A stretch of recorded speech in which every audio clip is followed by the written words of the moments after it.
Welcome to another edition of the SprintCarLimited.com Deep Dive presented by EnTrust IT Solutions. Joining us on the show today is Waynesfield promoter and a guy who's pretty much done everything in Ohio, Larry Bowes.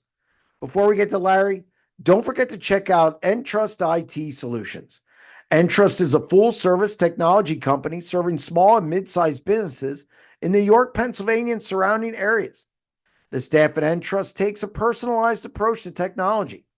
See why customers are choosing EnTrust IT Solutions as their technology partner by scheduling a free consultation at www.entrust-msp.com or by calling 717-292-8868. Now here's Larry. Larry, welcome to the Deep Dive. It's a pleasure to have you on. Hey, awesome. First time. How's that go? Long time listener, first time caller. Well, the great thing is the Zoom thing. You don't do Zoom, and you pulled this off like a natural. That's the best part. You thought you were going to have problems, and you're clear. You sound good. It's perfect. See? Well, thank you. Like I told you earlier, I said you can't teach an old dog new tricks. Well, obviously you can. But Larry, I wanted to have you on. I know a lot of people know you from a lot of different places. You're kind of entrenched in Ohio. I would say your entire life as far as promoting, and you've been on all sides of the fence. So with everything going on in Ohio, I wanted to get you on. But before we get to that stuff, I wanted to kind of take people through your history. I know you from Eldora Speedway, and I know you spent 30 years there, but how did you first get into racing? What first drew you to dirt track racing? Well, I'm very, very fortunate to have parents that loved auto racing. So we were a bleacher brat. Mom and dad would load us in the car 4 nights a week. We would live on a farm, but still racing was our passion. And so I was a longtime veteran race fan at Sandusky Speedway in Ohio. And back in 1971, the track had reopened after being closed. And being the loyal race fan, one of the first ones in line, and the promoter opened the door and said, we're short on help tonight. Does anybody want to help? That was the start. 1971, worked on the safety crew, fell off the safety truck that day, held up the race on a cloudy day. But then it just turned into journalism, doing news programs, press releases.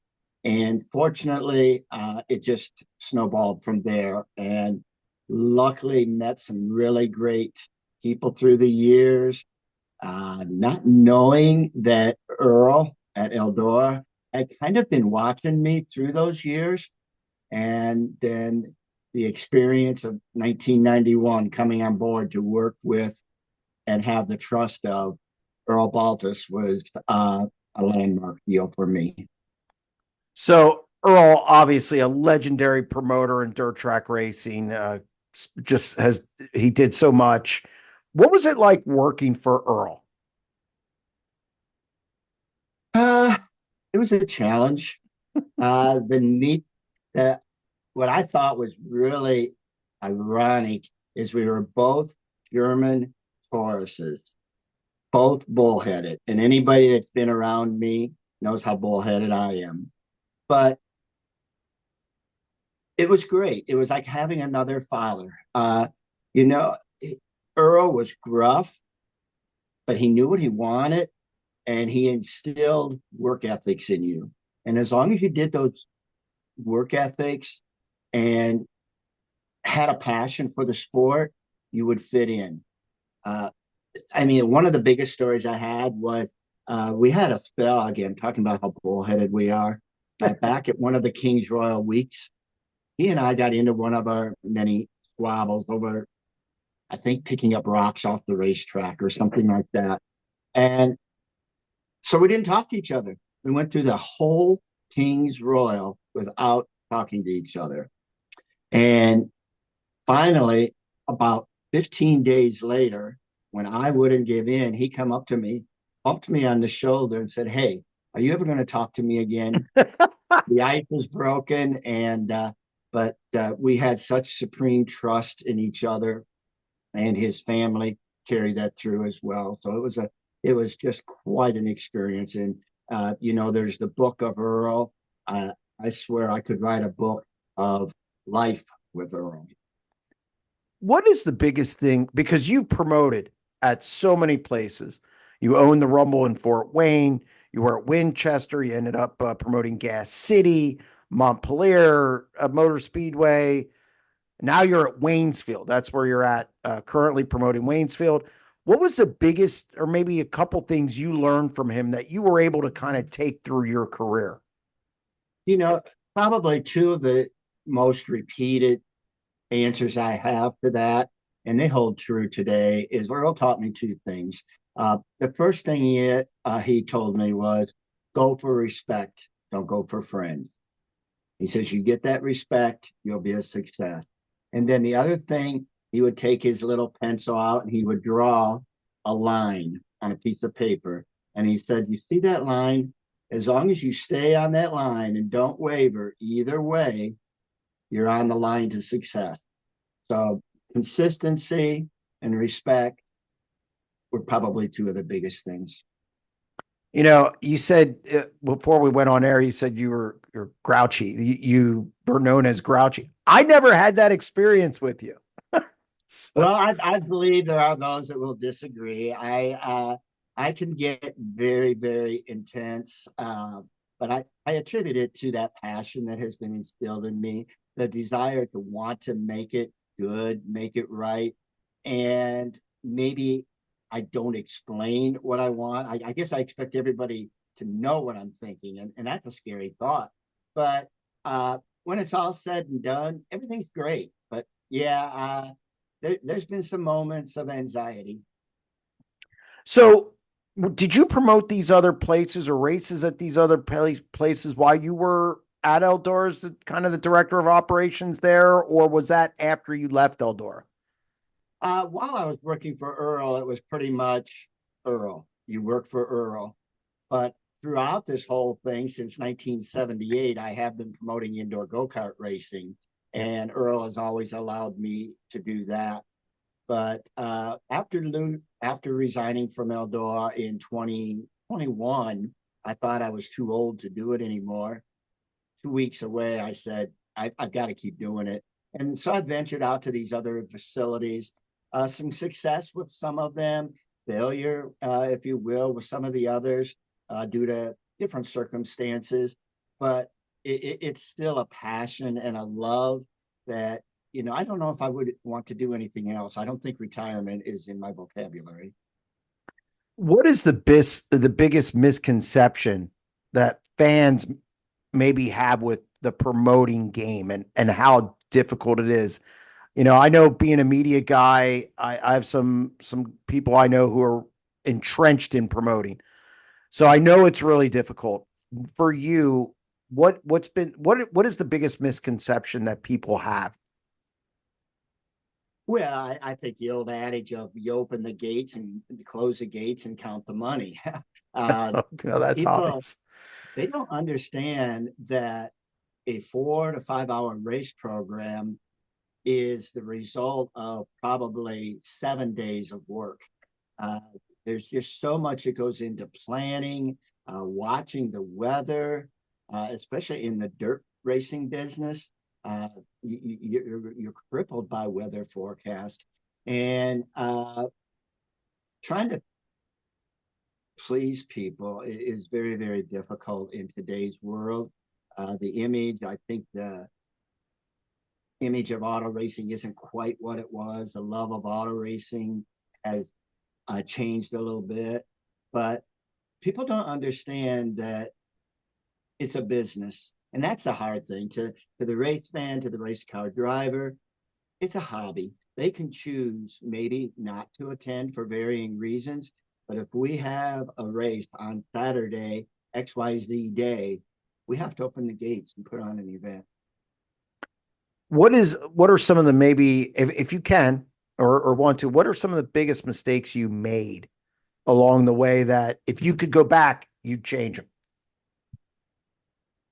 Um, Probably some of the biggest mistakes I've made is thinking as a race fan.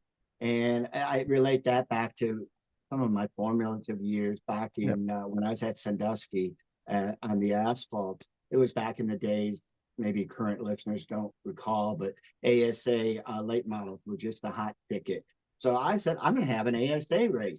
I put up temporary fencing for spectators and everything else because I thought everybody thought like me, and they didn't show up and lost a lot of money. Uh, so I think some of the biggest mistakes I've made was through learning that it is a business. While you have a love and an excitement for racing, you still have to look at it with dollars and cents. Biggest thing you've seen change over the years in promoting that has either made it easier or difficult? What is the biggest, like a couple differences from when maybe you were at Eldora to today? Well, that's pretty difficult. I think I alluded to it earlier. Is today there are so many entertainment options, Yeah. and back when we were growing up, you know, you went to the racetrack because there really wasn't anything else to do. Now, holy criminy, there's something to do every minute, and the attention span. People don't want to sit on wooden boards for 5 or 6 hours. Back in the day, if you only ran like 8 races, you were criticized for not giving enough races.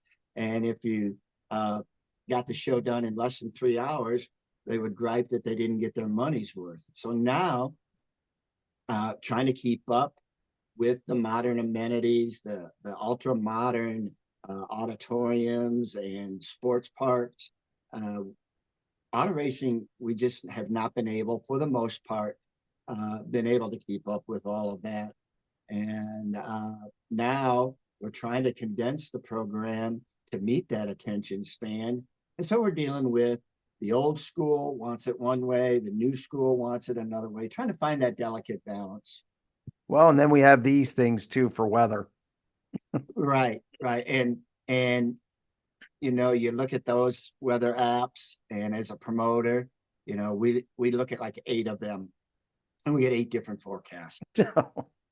So Yeah. that is a challenge. And then the challenge is, do you try to cancel based upon the weather forecast to save the people the travel money? 9 times out of 10, you do that, the forecast is wrong and the weather's beautiful. So, I mean, yeah, there's so many things that affect the event. So when you look at Eldora today, I mean, you're a part of that. You're a part of what it's become today. Do you get a sense of pride from that? I mean, Earl had a vision. The whole King's Royal thing. I've been at the King's Royal since 1987. So as a guy in central Pennsylvania, to see how far this has grown. I mean, you've got to have a sense of pride for that and what Earl's vision was, and you were one of the people who was able to institute that. I think you're absolutely right, Jeremy. Pride is a big thing because working hand in hand and alongside with Earl, it was through many of the years that they like at the two ends of Eldora are the scaffolding type bleachers. And all but one set of those I helped build with Earl. Going back to building the tunnel on the backstretch, that was a 2-week project that we went to Florida, and he comes home and says, "We're building a tunnel." And I said, "What?" He says, "We're building a tunnel." And then working with him to build up the King's Royal, the World 100, the historical big one, all of those events, and being part of them, it was kind of like a child to me.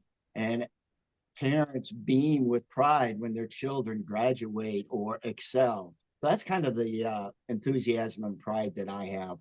I have no regrets over anything. I wished I was still there, that I could contribute. But you know what? Things change, and sometimes you have to move on. But I still follow what they do. And as a promoter, uh, while I have that pride, I also have that envy of success. You know, uh, when somebody has a vision of what to do, somebody has to institute it.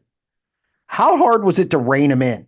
I mean, or was that difficult? Because I could come to you and say, hey, as an owner, I want to do this, but somebody has to help me implement it. Did you have to rein them in at all, or was it just, hey, you got to figure out how to pull it off? Uh, Earl always had a vision, and then now me as being alone. If you announce it, you've got to do it, and then you have to try to attack all the resources that you have to make it work. So you're at Waynesfield now. Correct. How did you end up at Waynesfield? And also, I guess I should before we even get to Waynesfield, the Rumble at Fort Wayne. It's an indoor show.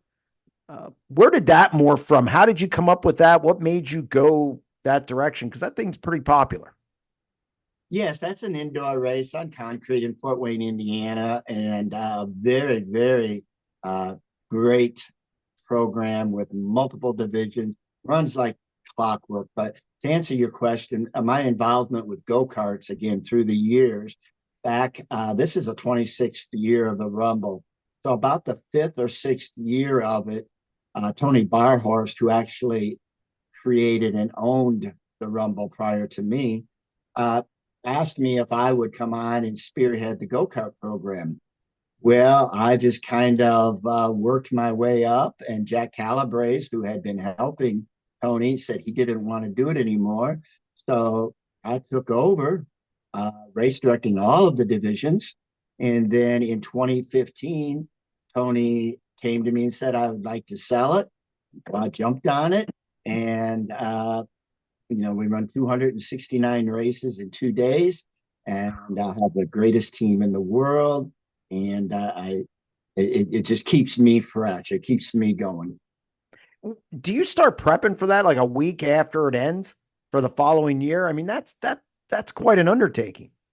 Oh, I could say that, but that would be lying. I guess I'm like most racers. I procrastinate. I think if you look under procrastination in the dictionary, my picture will be on top. But no, I'm right there with you. okay, awesome. Awesome. Welcome to the club. But no, it's about a 3 month process, actually. That's not bad. I mean, I thought that thing, I mean, 269 races in 2 days. That's a Yeah, lot.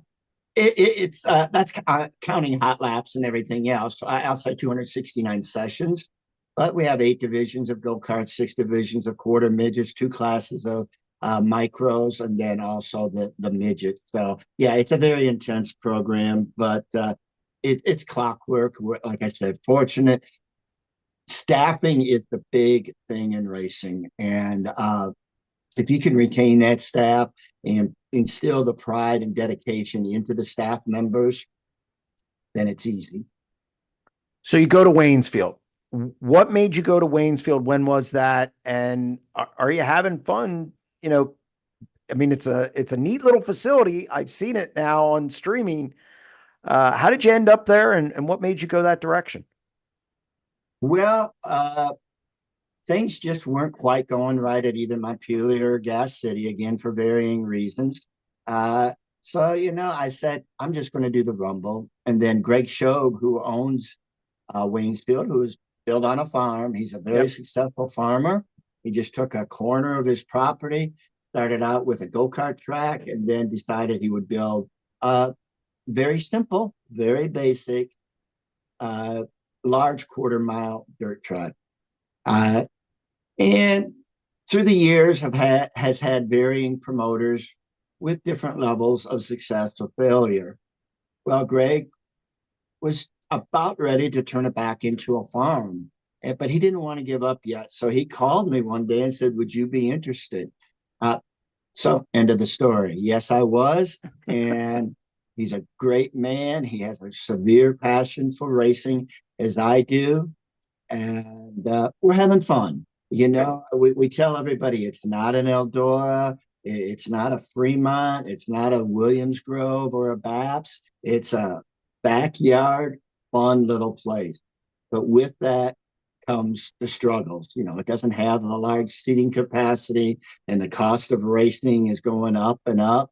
So there are restrictions. And the neat thing is, being retired and old, I don't have to make a lot of money, so I can have a little bit of fun. So as long as I don't lose a lot of money, it's a great place to put on racing and give racers and fans a place to go to.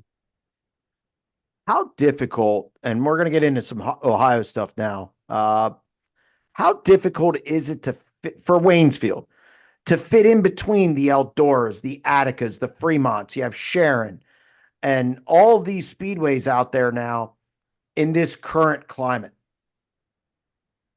Uh, it's very challenging. It really is.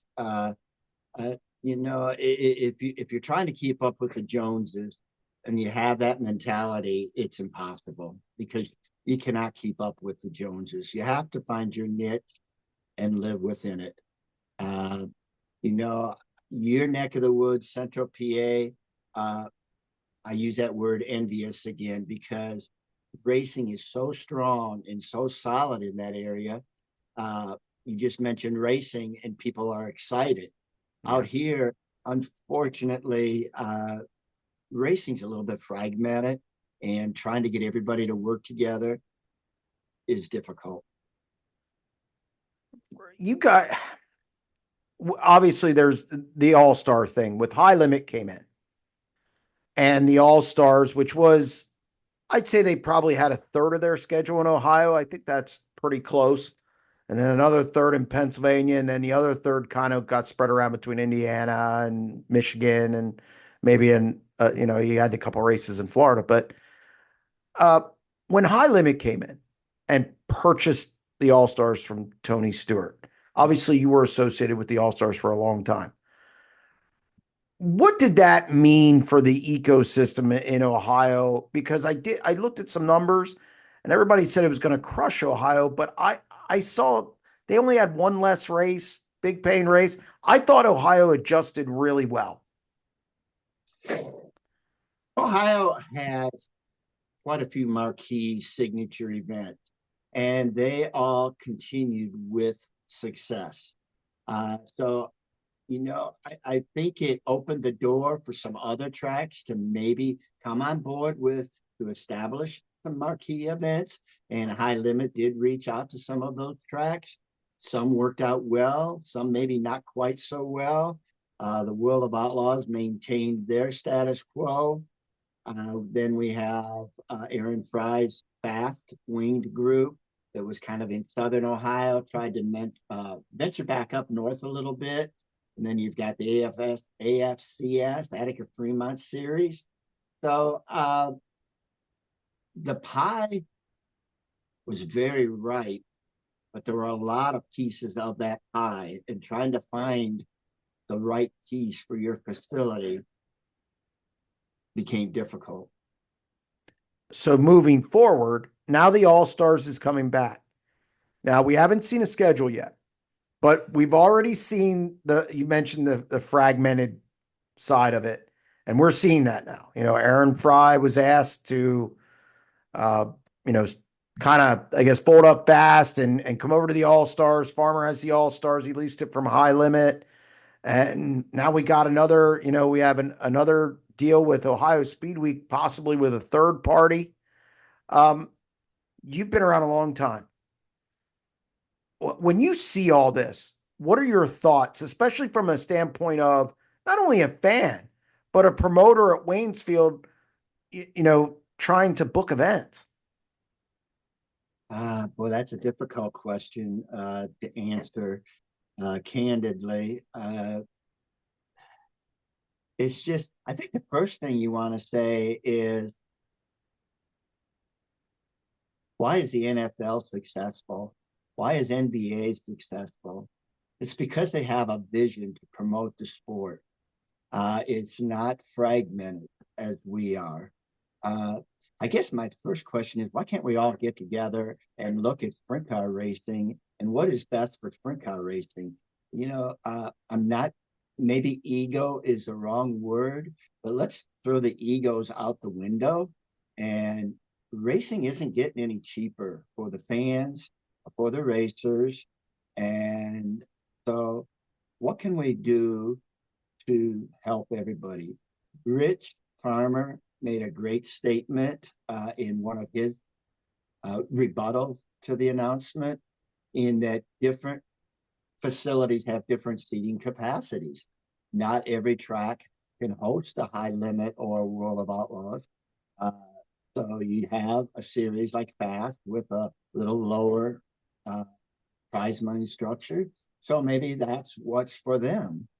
But the race fans are the ones that are torn, because the more series, the more uh, opportunities to race, the more the fan has to decide which way to go. And trying to appeal to them without them being influenced by all the commentaries that we're reading on social media, uh, that's going to be a big challenge, I think, for all of us. Well, and I know like central Pennsylvania, we're fragmented as well. It doesn't seem like it a lot, but the tracks were so close together. I mean, within an hour and a half, you have 6 tracks, and it's Port Royal, Lincoln, Williams Grove, Baps, Sealands Grove. They're bigger tracks, like, some pretty big name tracks. So I understand exactly what you're saying. Can it survive with all these different groups? I always worry about that because of the number of races versus the decision making for the dollar that fans have to make. Is it too much? I'm going to go back to another Earlism, and that is a statement he had made to me back when sprint car racing and special events started to explode. And I'll try to do it as quickly as I can. Take your time. He would go to his concessions, to Bernice's concession stand, and he would pull out a hamburger. I'm sorry, that was the end of the story. He would say, you go to a restaurant, you get a nice, juicy steak. You bite into that thing, and oh, it's delicious. You only did it like 4 times a year. Well, then you start going 6 or 7 times, and the steak, yeah, that was a good meal. You go get that steak every week, it becomes a hamburger. So I guess it's up to the promoters and the sanctioning bodies to decide how much steak do we want before it becomes a hamburger. That's actually a great answer. And, at my age, I'm hoping that I can see an end to it. And I'm hoping that we can get a resolve and make it work.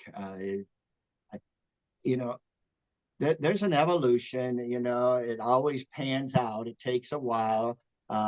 Unfortunately, this is a tough statement to make, but it seems like in today's auto racing world, the big are getting bigger and the small are getting swallowed up. And I'm hoping that the big realize that they can only sustain if they have the little to feed the big. You brought up the NFL and the NBA and the majors, so to speak. And I equate them to restaurants and department stores. Competition is good in business. However, they're pulling from all walks of society. Racing is a niche deal. So you're not pulling from as many people. And I think that's a major problem, whether it's Central PA, Ohio, California, or whatever. We're just not big enough to sustain everything. Yeah, I think you're absolutely right. The pool that we have is very minimal, and I think again we go back to, so we bring somebody new to a racetrack. Do we have the facility that's going to make them comfortable?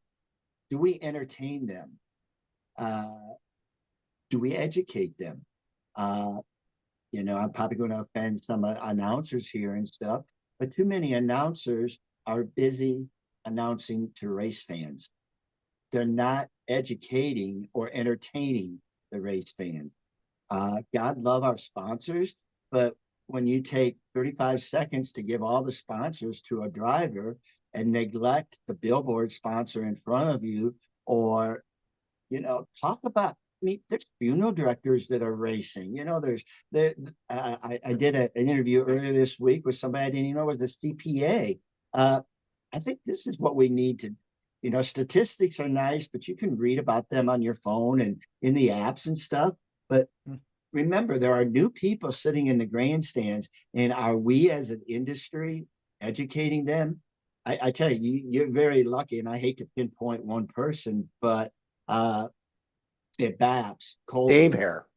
if I could steal him, I would in a heartbeat, because he is so not afraid to try something off the wall. And 9 times out of 10, there's success.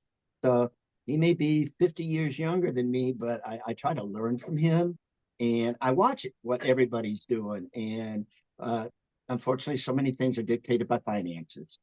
And if you have the finances, you can experiment. If you don't, you've got to hope for the best. I had Dave Hare on the deep dive a few weeks back. He's my favorite announcer in this area. There, no doubt about it. I love when he's on our pay-per-views.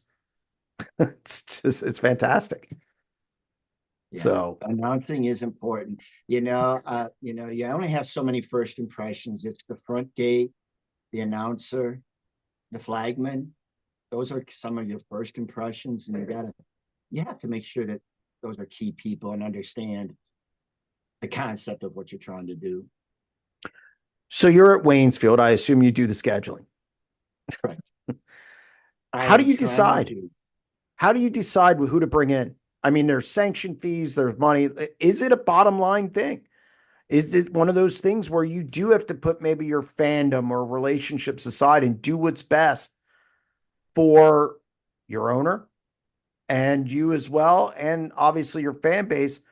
Uh, how do you kind of sift through all that with fast all stars? I assume you'll be part of Speed Week. You should be. Uh, Whatever the case is, how do you kind of sift through that and pick the right thing? Uh, I think you nailed it when you said you have to make this, business decisions. You kind of know what your bottom line is. I've been there 2 seasons now, so I pretty much know what we can attract number wise. So I have to take those numbers against what I feel is a fair figure to charge for ticketing, whether it be at the pit gate or the admission gate, and just be a realist. It's either going to work or it isn't going to work. You're going to have to, that you can't really risk like you used to, especially at a place like Waynesfield, because we are not a weekly track. So we're looking at this year, we had 11 events. Actually, I'm looking at dropping down to 6 or 7 events. So you don't have tomorrow to make up for today. You've got to try to make today work. One of the things, obviously I've talked about the Ohio situation. I'm going to be writing about it. There's no doubt about that. But one of the things that was a concern for me, and I have this concern in central Pennsylvania at times, it's not as bad, but stars sell. That it's the way it is. When the Outlaws come to town, people show up. They just do. When Brad Sweet and High Limit comes to town, they show up. All Stars used to be that as well because you had Justin Peck, you had Corey Lott. You weren't seeing them every week. So as a fan, one of the hurdles I see is, why would I pay a higher price to see an all-star or maybe a fast event even if I'm going to see the same guys at Attica and Fremont for a lower price? Is that something that you get worried about, or am I kind of out to lunch on that one? No. I think you've hit the nail on the head. That is um, a worry that, and unfortunately, but fortunately, last year's Ohio Sprint Speed Week, which who knows who's going to get that name this year, Yeah. but unfortunately, it did end up being a higher ticketing gate for with the exception of maybe Danny Dietrich, a typical Ohio show. So fortunately for Waynesfield, we were on Sunday night, the opening night, and nobody knew, so they came to see. So we lucked out on that. Depending which version of Speed Week you're looking at for 2025, Waynesfield doesn't look to hold the Sunday night date this year. We're looking at midweek, which then brings up something we haven't discussed, but streaming TV. And being midweek, are people going to say, well, there's 7 nights of racing, I have to work tomorrow, so I think I'll just stay at home on my couch and watch TV. And streaming production today is just amazing. So this is something else that the old school promoters didn't have to deal with. So when you talked about figuring in the bottom line, we have to factor in, well, is 20% of our expected base not going to be there? So Speed Week in any of those 3 varieties is not going to be until June. So everybody can kind of get their feet wet in the early part of the year. And the fans will by then know who is going to follow what. You know, you segued into streaming, which I was going to go there. Now, I do pay-per-view. I do race to race, and I directly share the revenue with the track. That's our model. Obviously, that used to be the model everywhere, but that's not the model, obviously, with Flow Dirt Vision and some others. Where do you come out on streaming? I mean, obviously, we know weather is a problem. People are going to stay at home and watch on the couch. That aside, where do you come out on streaming? Because you, like you said, you're old school. You've seen it from every angle. What are your thoughts on it?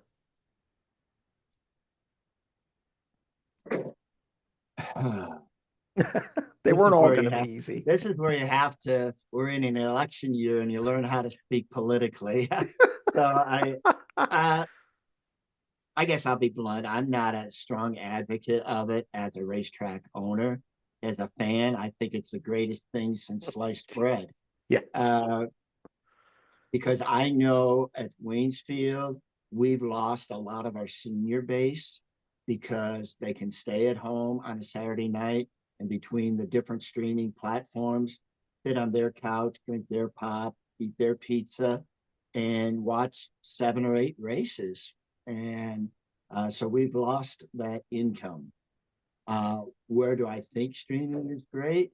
It's for the exposure of the sport, hoping that their coverage is going to create an additional fan base that we can try to draw from. So, you know, there's the arguments, well, it doesn't hurt racing. Look at Knoxville and look at Eldora. Well, you know, you're absolutely right. Those are established long-term events, and they're going to draw people no matter what, whether it's on TV or whatever. They want to be there for the experience. So I guess if we as promoters are worried about losing fans to streaming, we've got to create an experience or a reason for them to come back to our racetrack. And again, going back to BAPS, I just noticed opening up the infield, encouraging people to come into the infield and watch the races, a whole new unique experience. So, you know, people will come back and try that. So we can't worry about streaming because it's going to happen. It's going to be there. We just have to learn how to deal with it and make it work better for us. Yeah, I mean, it's about adapting and coexisting and then altering your program. It is a tough deal because you're competing against the Outlaws and High Limit every night. Right. Whereas before you weren't. Where do you think, and I know this is kind of hard to, what do you think Earl would say about streaming? He would say it's great for Knoxville. Earl was not a proponent of TV. Now, like when ABC, and I'm really talking a long time ago, when Wide World of Sports and things like that came in, and NBC came in and did a show, but he was all about selling that last hot dog. He wanted the people there to buy the hot dog, and he didn't buy into uh, people all across Australia, America, Canada are going to see Eldora Speedway. He wanted them in the bleachers to see Eldora Speedway. Yeah, I'm torn with it. Like I said, I do pay-per-view, but our model's so different because we charge a little more than gate price. Mm-hmm. So instead of like a subscription, I'm not a big fan of that. But I couldn't imagine being a promoter nowadays and especially in Ohio right now, you're torn, you have streaming, you're competing against, the Outlaws coming in, High Limit coming in. There's just a lot of moving parts, more than I think at any other time in Ohio sprint car history. Would that be accurate? Oh, I think no, you're spot on. It's going to tear the race fan and the race driver apart. They're going to have a lot of opportunities, whether they're a race fan or a race car team, to see or participate in racing. But are there enough facilities? I'm sorry, are there enough teams and enough fans to fill all those opportunities? So you're at Waynesfield and you're putting your schedule together. You're going into you're going into a winter. Do you still have the same oomph, the same passion, the same and I know you procrastinate, but going after it, that you did back in 1991 when you were hired at Eldora or when you were at these other places? Do you kind of have that same mentality and kind of pep in your step, so to speak? Uh, I would have to be honest and say no. I think the passion has been replaced by concern. The love is there, the want to is there, but coming up with the how to is a stress beyond description right now. That I think that's fair. I think that's actually a good way to put that. And I got to say, I just like that you said pop instead of soda Right. because I know I have a friend who's grew up in Ohio and he always said pop, and I'm like, what's pop? Yeah, And exactly. it's funny how we're neighboring states and it's pop there and it's soda here. So I just found that amusing. So how long do you do this? I mean, how long do you continue to do this to kind of get your hands dirty at the racetrack, be a promoter, be involved like you are? How long do you foresee yourself doing this? I'm not embarrassed to say that I'm 72 and I've been doing it for, again, since 1971. Uh, I would like to do it as long as I'm healthy enough and mentally sharp enough without upsetting everybody too much through my misdemeanors. But